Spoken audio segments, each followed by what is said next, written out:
Oh, Mary. Leslie, did you hear that? I think we have some mail. And not just any mail. We've got some royal mail coming in here. That's right, it's Chef Dan and In the Kitchen with Dan. Hi, foodies. We have three big hours for you tonight. I'm in the kitchen with Mark Charles Musilli. We've got 6 offers from Kuhn Recon. We have Chris Prime in from Lock and Lock. Tara Tescher's coming on in a little later on with Temptations. But first, I'd like to tell you about a new local favorite that you might have seen on the news recently. It's Chef Dan Person. Dan's Hearty Ham and Bean Soup. This new local favorite was served to Her Majesty at a Christmas Jubilee, and not just that, it carries with it a beautiful story. A beautiful, warm, rich story, kind of like you'll taste in every bite. This slow-roasted, time-honored tradition family recipe starts with a ham that's roasted over 2.5 days, 40 hours, to create the richest, most velvety broth. Therein lies another great secret, those great northern white beans that, oh, they're so creamy and delicious. But the story doesn't just stop there. I'd like to tell you about that chef, and of course that chef is myself, Chef Daniel Person from Dan's Paper Plate. Recently, we had some kind travelers coming in from England, and my server said to me, Dan, you've got a table in from England. And I said, oh, before they order anything, I want to send them out the warmest, richest Pennsylvanian welcome that I could. You know, we've got a heart of gold here in Pennsylvania, and I thought, what better way than to share it with the very best quality I could? So, out went 3 big, beautiful bowls of my famous soup, sent out to these kind travelers.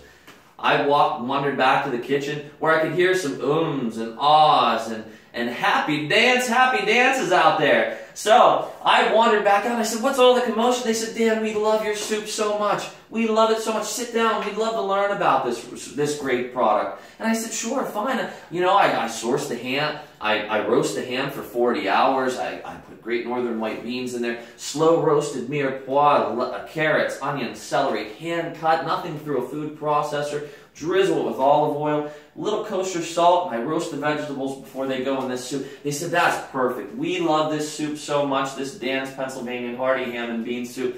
We love it so much, we'd love to serve it at our place. And I said, oh, well, that's wonderful. I'll go write you down the recipe so you can take it back with you. And they said, no. Well, there's plenty of time for that. They said, send us a photographic recipe. We don't want any of this to get lost in translation. And I said, okay, fine, absolutely. Where do I send it to? And they handed me their card. Right on the top corner of the card, it said, by appointment of Her Majesty the Queen, which had turned out to be a royal warrant that this recipe was served under, I'm proud to say. They said, we're not just in here, and we're not just travelers. We're chefs to the Queen, Her Majesty. You could have knocked me over with a feather, as I'm sure you could tell. But right there and then, what started as a good deed and a warm Pennsylvanian welcome turned into a story that would change my life and carry with it to your homes today a great, great story of good deeds that continue to go on to this day.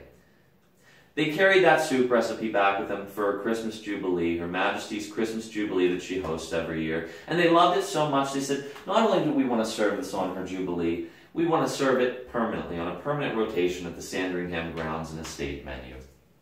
As you can imagine, that was the greatest honor of my life, as it is to be standing before you today to tell you how happy I would be to join QVC. I love QVC as I've loved it all my life. And I come to you today to tell you about a small boy in Blairsville, Pennsylvania that grew up not having much. I had a television and I had a lot of dreams. As I sat before the television week after week turning into QVC, I learned what quality, value, and convenience stood for. I also learned that real heroes didn't wear tights and capes. They came in people like David Venable. So one day I was sitting at my school library and I sent an email off to David and I said, David, hello, I'm a small boy from Pennsylvania and I'd love to tell you, I've idled and modeled my life after you and your kindness that you bring to others. I want to tell you that when I grow up, I want to be just like you and work for QVC. It's my favorite thing on the planet. And he sent me a message back to my surprise and said, Dan, you can do anything. When you grow up, send us a video of something that you love and tell us all about it. And I never knew that I would be standing here today with a product of my own to tell you about. A couple of weeks ago, I had the great honor on April 19th to go into a live In the Kitchen with David Studio Park, and even what came as more of a surprise to me, there were some seats there reserved for me, and sure enough, it was done by Mr. Venable himself, who closed his show by coming out to speak with the audience, and made my birthday even more so special by coming out and saying, you know, back then, emails just came into our work email. I remember that email and told everybody in the audience about it. I told him about that soup that night and even brought some in myself so I could make him and you feel at home like royalty. I'd like to thank you for this rare opportunity. And QVC, you have no idea how much I love you and respect your customers. I hope to be a part of your family. I'd love nothing more. And in fact, I've waited all my life for this opportunity.